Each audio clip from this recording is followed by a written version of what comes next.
Halo semuanya, kali ini kita akan membahas sedikit tentang pemrograman dengan generatif AI. Dan kita akan fokus pada dua aspek, yaitu penggunaannya dan etikanya. Jadi sebenarnya dengan cara penggunaan yang baik, maka otomatis kita akan menggunakannya secara beretika, ya. Dan tentu juga ini harapannya juga bisa bermanfaat bagi ya soft skill kita dan hard skill kita terkait dengan pemrograman. Nah, sebelumnya perkenalkan dulu nama saya adalah Oscar Kanarim, saya dari Universitas Kristen Maranatha. Dan ini sekilas tentang saya. Jadi PhD saya di University of Newcastle, Australia di 2022 selesai.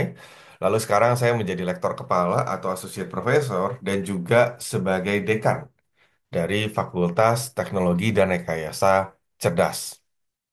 Nah, di sini em, saya cukup aktif berpublikasi gitu ya. Jadi pertama, untuk Scopus, Age Index saya ada 12. Sedangkan untuk Google Scholar saya punya 19.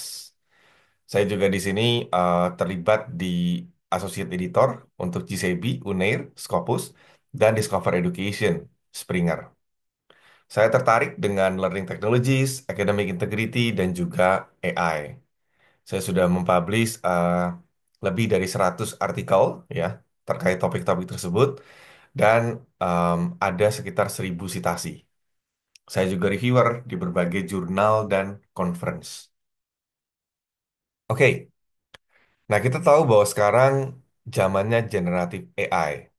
Bahkan mungkin kalau orang IT kadang-kadang mungkin sudah cukup capek ya ngedengarnya ya, karena terlalu banyak. Dan memang kalau mau jujur, kadang ada beberapa yang terlalu melebih-lebihkan. Jadi menganggap generatif AI itu seperti eh, teknologi yang sangat-sangat wah gitu. Padahal kalau kita sebagai orang IT kadang-kadang kita sadar dan kita tahu bahwa oke masih banyak limitasinya gitu ya. Nah, kalau dilihat di tabel sebelah kanan, grafik lebih tepatnya, jadi di sini sebenarnya ada banyak sekali pekerjaan yang terdampak oleh generative AI. Ada yang sifatnya disrupted gitu ya, ada yang sifatnya disrupted, ada juga yang sifatnya di-insulated gitu ya. Bahkan ada juga yang sifatnya augmented. Tapi kalau dilihat di sini, sebagian besar itu modelnya adalah disrupted gitu ya. Jadi sebenarnya terdistraksi. Apa sih generative AI? Ini contohnya adalah ChatGPT, Gemini. Kalau kita mungkin IT tahu namanya GitHub Copilot, gitu ya. Nah, generative AI seharusnya akan menjadi lebih baik ya seiring berjalannya waktu. Kenapa? Karena data yang ada itu semakin banyak. Jadi kalau berdasarkan statistik ada sekitar 402 juta ya data, terabyte data setiap hari. Nah, ini tentu sebenarnya kalau dilihat improvementnya cukup substansial kalau dibandingkan. Misalkan kalau teman-teman lihat dari 2010 sampai 2025, ya terlihat bahwa di sini perubahannya signifikan. Nah, ini sebenarnya adalah sumber informasi jadi dari generative AI. Tapi kita juga perlu aware ya, bahwa ada namanya prinsip GIGO, garbage in, garbage out. Jadi memang kalau dilihat ya, karena semakin banyak data harusnya ya generative AI itu semakin pintar. Tapi kemarin saya sempat ngobrol sama expert terkait dengan generative AI dari Australia, ya. Kebetulan kita ketemunya di webinar Hong Kong, gitu ya. Nah di situ saya tanya dan ternyata menurut beliau sebenarnya generative AI itu sekarang kemampuannya malah menurun ketimbang sebelum-sebelumnya. Berarti mungkin mekanisme filteringnya generative AI tidak terlalu bagus sampai akhirnya akurasi dia jadi menurun. Dia tidak terlalu bisa memisahkan sampah dan yang bukan sampah gitu. Istilahnya bahasa gampangnya begitu. Nah, sekarang kita mulai bahas tentang gimana pakai generative AI tapi untuk writing. Biasanya kalau writing itu ada tiga task ya yang kita akan handle yaitu translating, writing, dan paraphrasing. Saya pernah coba menggunakan generative AI, jadi saya dorong para mahasiswa menggunakan generative AI di mata kuliah bahasa Inggris untuk IT. Dan yang saya hasilkan adalah pertama ada dua benefit utama dari generative AI. Pertama adalah fluency.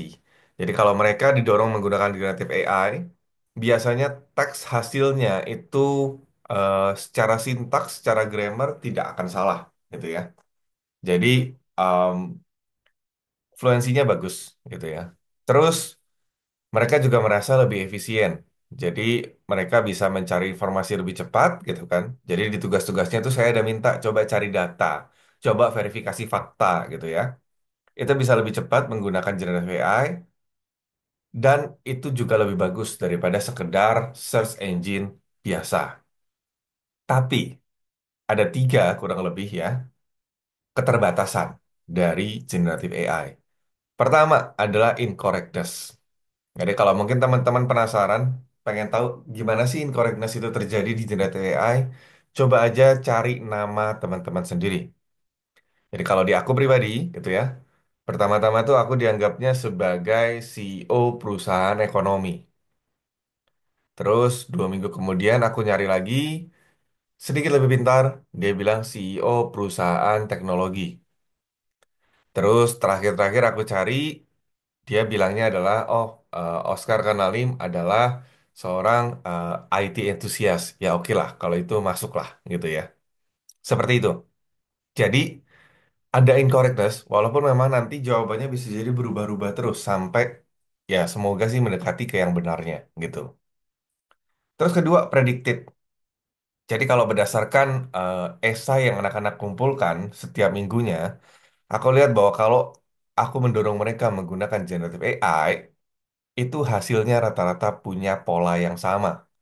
Jadi biasanya dosen-dosen harusnya kalau dia melek dengan generative AI, dia akan bisa dengan mudah membedakan yang mana generative AI, yang mana punya manusia gitu. Jadi contoh ya, kalau untuk esai, apalagi esai bahasa Inggris, itu biasanya jawabannya jadi sangat-sangat komprehensif. Di mana umumnya mahasiswa tidak akan sekomprehensif itu gitu ya. Tapi walaupun komprehensif, biasanya kulit gitu ya. Jadi nggak terlalu sampai ke daging gitu materinya. Jadi mungkin materinya tidak spesifik, dia general, cukup cukup ngambang lah kalau kita lihat gitu ya. Terus biasanya kalau generative AI itu punya mekanisme section. Jadi dia bagi-bagi jadi berbagai section. Terus batasan yang ketiga adalah ini generative AI hanya bekerja baik kalau untuk hal-hal yang umum. Jadi kalau kita tanyanya cuman penjelasan, mereka bisa.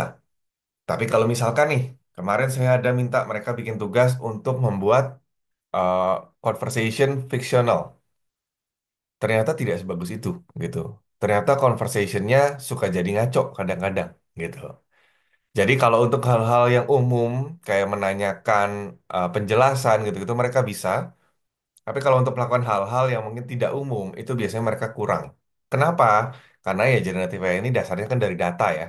Kalau datanya rata-rata terkait dengan describing, ya mungkin mereka akan jago di describing, tapi mungkin tidak di yang lain. Oke, nah sekarang gimana kalau di programming? Jadi menarik karena aku termasuk yang cukup banyak melakukan riset untuk generative AI di programming. Jadi kalau lihat di sini ada dua yang memandang benefit itu sebagai hal yang negatif, generative AI sebagai hal yang negatif. Ada satu yang lebih positif. Jadi kalau dua ini satu conference-nya di New Zealand, satu lagi ini aku lupa conference-nya di Eropa ya. Terus em, yang paling bawah itu adalah jurnal. Nah jadi di sini kalau kita lihat generative AI untuk pemrograman itu ada cukup banyak. Jadi ada GitHub Copilot, ada Google Colab AI, terus ada Claude ya. Jadi Claude ini katanya sih lebih bagus daripada ChatGPT dalam memberikan rekomendasi kode. Terus dari tiga studi ini, aku menemukan bahwa siswa dengan generative AI itu bisa menyelesaikan pekerjaan mereka 2 kali lebih cepat daripada yang tidak menggunakan generative AI. Dan hasilnya kurang lebih sama, comparable. Nilainya ya, bukan berarti kontennya ya, nilainya. Terus di satu kasus gitu ya, jadi yang di jurnal aku mencoba lagi gitu ya. Bahkan siswa-siswa dengan generative AI bisa memperoleh nilai lebih tinggi daripada yang tidak. Walaupun mereka penyelesaiannya bisa lebih lama. Jadi kalau untuk performance yang sama, mungkin mereka bisa lebih cepat gitu ya. Nah kalau mau yang lebih tinggi ya mungkin mereka tetap harus take longer time ya. Karena mereka harus melakukan validasi dan sebagainya. Nah, generatif AI itu biasanya, ini termasuk pengalaman mengajar juga ya, karena kan termasuk aku pengajar pemrograman dan aku tahu juga. Jadi kalau untuk programming task yang simple dan umum, contoh Fibonacci, prime number, itu gampang banget di-generate sama generative AI, ya. Dan biasanya juga mahasiswa-mahasiswa yang ketahuan nyontek menggunakan generative AI itu ketahuannya di tugas-tugas ini. Karena kode yang diciptakan mereka sangat berbeda dengan kode yang diciptakan teman-temannya. Terus, generative AI ini sebenarnya jelek untuk kasus-kasus seperti berikut. Pertama, menggambar pattern 2D. Nggak tahu teman-teman pernah melakukan ini atau enggak gitu ya. Biasanya kalau di kuliah kan ada ya untuk melatih logika, disuruh bikin pola segitiga, disuruh bikin pola kotak pakai angka. Nah, ini biasanya generative AI susah banget untuk ngerti. Karena kan kita langsung kasih polanya ya biasanya gitu. Dia sedikit lebih baik kalau kita menjelaskan, oke, saya pengen bikin pola kotak dengan bla bla bla. Itu sedikit lebih baik, tapi tidak sempurna tetap ya. Terus kedua, untuk hal-hal yang sifatnya web programming gitu. Jadi misalkan, oh kita pengen bikin login page. Sedikit mustahil bahwa dia bisa menciptakan satu login page yang langsung jalan secara utuh. Pasti tetap harus ada yang diubah, pasti tetap harus ada yang dimodifikasi ujungnya. Tentu dia juga jelek untuk hal-hal yang kompleks. Makanya kalau mungkin teman-teman lihat sekarang kita tugas pun mengejarnya ke higher order thinking skill gitu ya. Jadi lebih ke arah project based dan sebagainya. Nah, itu adalah hal-hal yang sebenarnya tidak bisa di-solve oleh generative AI secara langsung, tapi generative AI dapat membantu kita untuk melakukan itu. Terus juga tugas-tugas besar gitu ya, karena biasanya kalau besar itu juga ya kurang lebih mirip ya dengan kompleks ya gitu. Dan yang tidak umum. Jadi kalau tugas-tugas yang tidak umum, mungkin generative AI tidak terlalu bisa. Jadi makanya mungkin kadang-kadang ada em, beberapa mata kuliah pemrograman yang mencoba membungkus ya, membungkus masalah mereka dengan soal cerita seperti itu ya. Nah, ini juga ada beberapa benefit lain dari generative AI. Aku coba rangkum gitu ya. Jadi ada beberapa studi yang sudah membuktikan ini. Pertama, ini bisa membantu siswa mengerti program flow. Jadi bagaimana cara jalannya program itu bisa dijelasin sama dia. Terus bisa juga memberikan penjelasan yang lebih manusiawi untuk error message. Lalu juga mengerti terkait dengan cara kerja rekursif. Jadi generative AI itu bisa bikin analogi gitu ya. Dan analogi itu yang dipakai untuk mengerti. Terus juga ya umum ya membantu siswa menyelesaikan pekerjaan dan memberikan feedback. Jadi kayak code review tapi oleh generative AI, bukan oleh temannya sendiri. Begitu. Nah, tentu generative AI itu punya batasan. Pertama, yang paling paling penting, generative AI tidak selalu memberikan hasil yang meyakinkan atau hasil yang benar. Jadi kalau teman-teman sudah mulai mencari referensi generative AI dan sudah mulai pengen tahu apakah itu eh, hal-halnya sifatnya yang krusial gitu ya, misalkan fakta gitu ya, itu tolong dicek lagi secara manual. Ya kalau untuk hal-hal yang kurang penting nggak masalah. Jadi misalnya kayak tadi siapa Oscar Canali nih, itu nggak apa-apa gitu ya. Tapi kalau mungkin hal-hal yang sifatnya krusial, misalkan saya perlu data populasi Indonesia 5 tahun terakhir. Nah, itu cek lagi gitu. Karena bisa jadi mereka memberikan jawaban yang salah gitu ya. Bisa jadi mereka memberikan jawaban yang salah dan tidak sesuai dengan ekspektasi. Dan kalau kita pakai nanti jadinya kita yang salah gitu ya karena hasilnya tidak benar. Oke. Nah, ini ada cara yang baik gitu ya untuk menggunakan generative AI. Ini saya coba rangkum ya dari semua literatur yang saya baca, lalu riset yang saya lakukan dan pengajaran saya di pemrograman juga gitu ya. Pertama adalah cek ekspektasinya, ya, ekspektasinya tentang penggunaan AI di pekerjaan tersebut. Ya, pekerjaan ini bisa juga berarti tugas kuliahan ya. Jadi ditanya dulu gitu ya, boleh apa enggak gitu. Terus belajar bagaimana cara menggunakan prompt yang baik dan benar. Lalu tentu baca dan cek apakah hasilnya masuk akal apa enggak. Setelah itu kita adapt dan tentu kita harus melaporkan bahwa kita menggunakan generatif AI. Contoh pertama, cek ekspektasi ya. Jadi kita harus lihat dulu, ini boleh nggak sih pakai generatif AI? Biasanya kalau mau aman, kalau tidak disebutkan, tidak dibahas tentang generatif AI, maka sebaiknya diasumsikan saja bahwa penggunaannya itu tidak diperbolehkan. Jadi aku termasuk ketua ad hoc untuk regulasi generatif AI di Universitas Maranatha gitu ya. Nah, jadi em, statementnya kurang lebih seperti ini. Jadi kalau misalkan dosen tidak menyebutkan secara eksplisit, berarti harusnya tidak diperbolehkan. Kenapa tidak dibalik gitu ya? Ya karena ya banyak faktor ya sebenarnya banyak faktor. Cuman memang kalau kita biasanya negara-negara em, berkembang, mungkin perspektifnya lebih baik mencegah daripada mengobati gitu ya. Seperti itu. Nah, terus berikutnya lagi, mengerti apa yang diperlukan untuk dilaporkan ketika generatif AI itu digunakan. Jadi ada beberapa universitas besar di luar negeri gitu ya, yang mereka meminta kalau pakai generatif AI, kasih semua kronologi promptnya dari awal sampai akhir. Jadi kita tanya apa ke dia, jawabannya apa, itu semua harus ada gitu ya. Tapi ada juga yang tipikalnya cuman, oke bilang aja kamu pakai generatif AI. Ada yang sedikit lebih detail, bilang pakai generatif AI, tapi di bagian mana gitu. Nah, kalau di Maranatha sekarang statusnya lebih ke arah, oke bilang aja pakai generatif AI dan tentukan di bagian mana dibantunya, gitu. Kedua, belajar cara pakai prompt yang baik dan benar. Jadi tidak berarti ya kita pakai chat GPT, terus Claude, kita bukan berarti langsung otomatis semua soal copy paste sana. Belum tentu jalan gitu ya. Ya memang kalau sekali jalan nggak masalah ya. Cuma kadang-kadang ada yang nggak jalan dan itu perlu beberapa trik. Pertama, untuk hal-hal yang ribet harus dipecah ke hal-hal yang lebih kecil. Jadi misalkan saya pengen bikin login page. Kalau kita langsung bilang pengen bikin login page, itu biasanya nggak akan benar jawabannya. Tapi kalau misalnya kita tahu lebih detail, oh ya login page itu sebenarnya punya dua field. Ya udah, kita bilangnya, oke saya pengen bikin sebuah form dengan dua field. Kalau udah benar, baru tambahin lagi. Oke, sekarang saya pengen ada pengecekan. Pengecekan misalkan dengan passwordnya. Passwordnya harus apa gitu. Nah, itu juga bisa. Oke.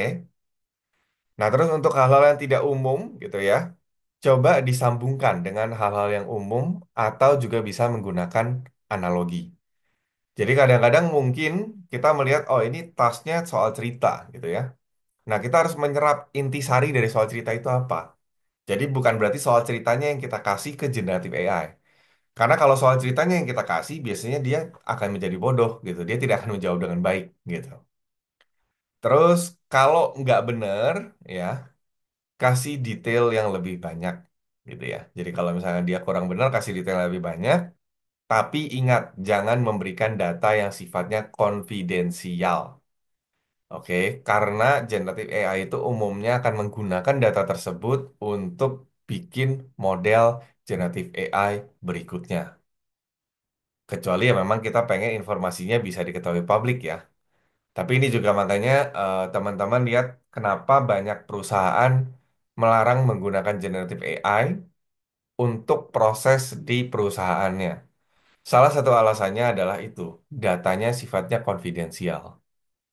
Karena kadang kan orang nggak nyadar ya pakai generatif AI ya udah aja dia enak aja chatting gitu ya tiba-tiba dia ngasih informasi gitu kan.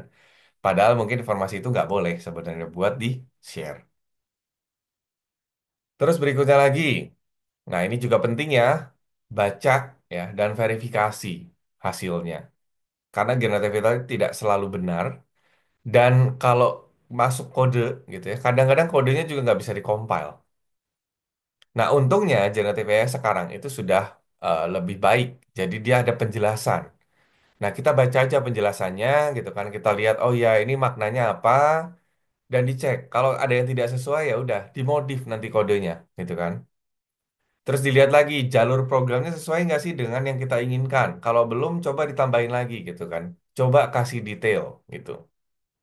Terus Nah, ini yang penting, mengerti kodenya sebelum menggunakan.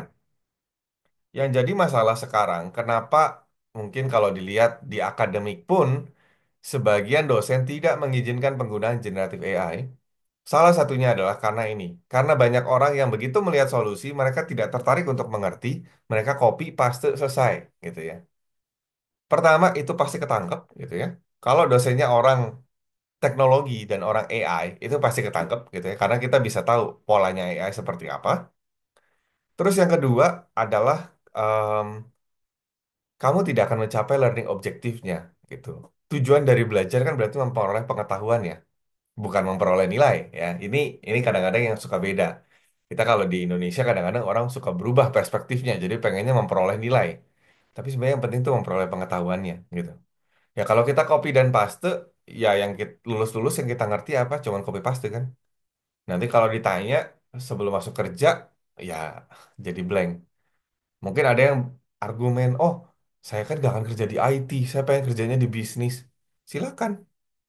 Tapi perlu diingat bahwa pemrograman tidak hanya terkait dengan IT. Pemrograman juga terkait dengan pola pikir.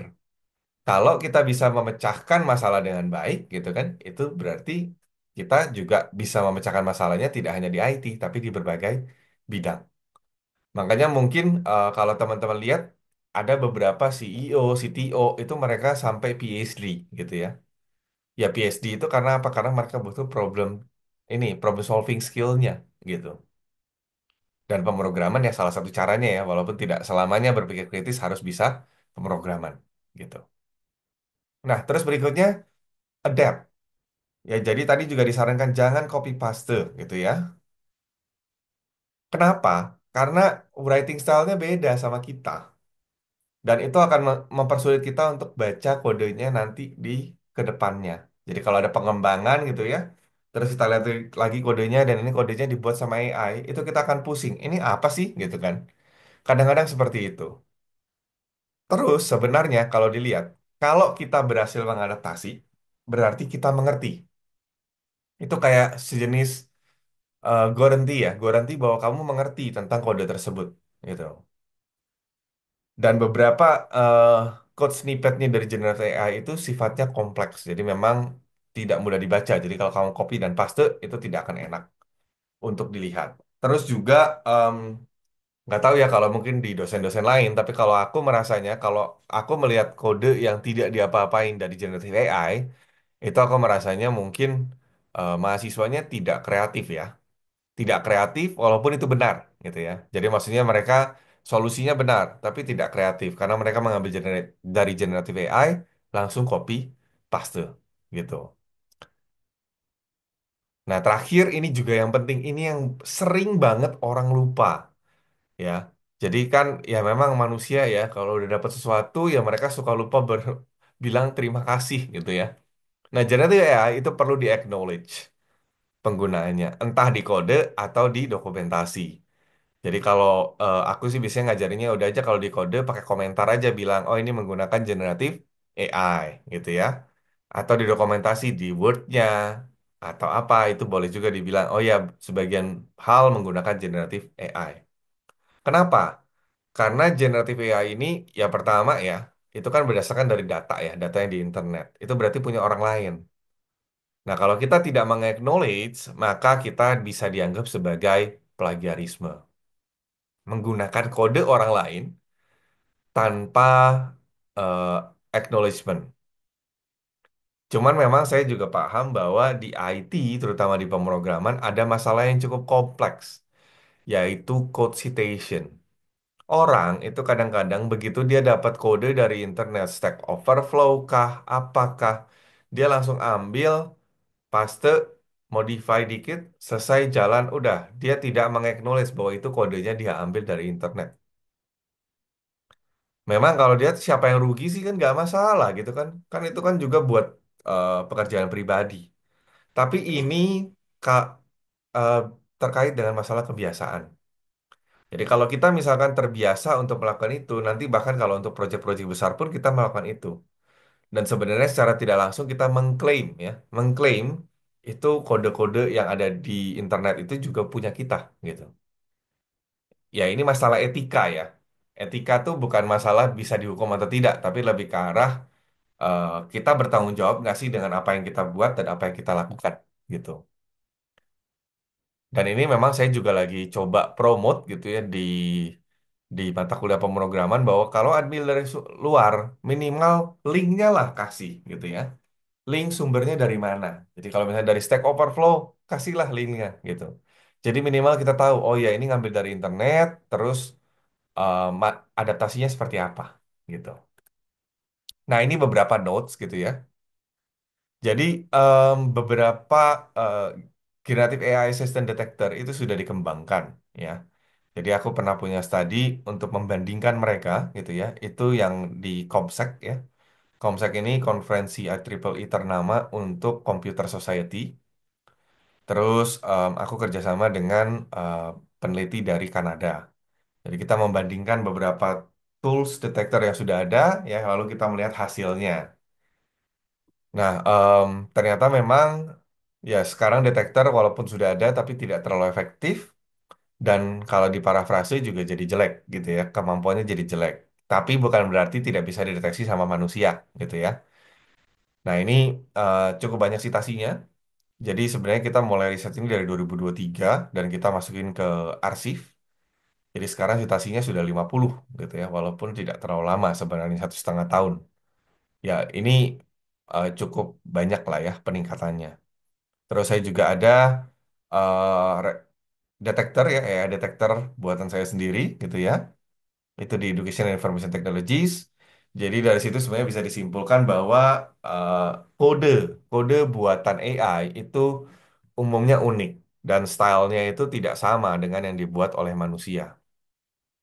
Jadi kita bisa ambil dari sana. Tapi minimal tidak sama jika dibandingkan dengan pemula ya, novice programmer gitu. Ya ini juga saya juga melakukan riset lanjutan gitu ya. Jadi saya lagi buat juga sekarang papernya untuk detektor AI assistance yang baru, pengembangan dari yang jurnal tersebut gitu. Oke, seperti itu saja. Ada pertanyaan nanti mungkin boleh mengontak saya via email. Terima kasih.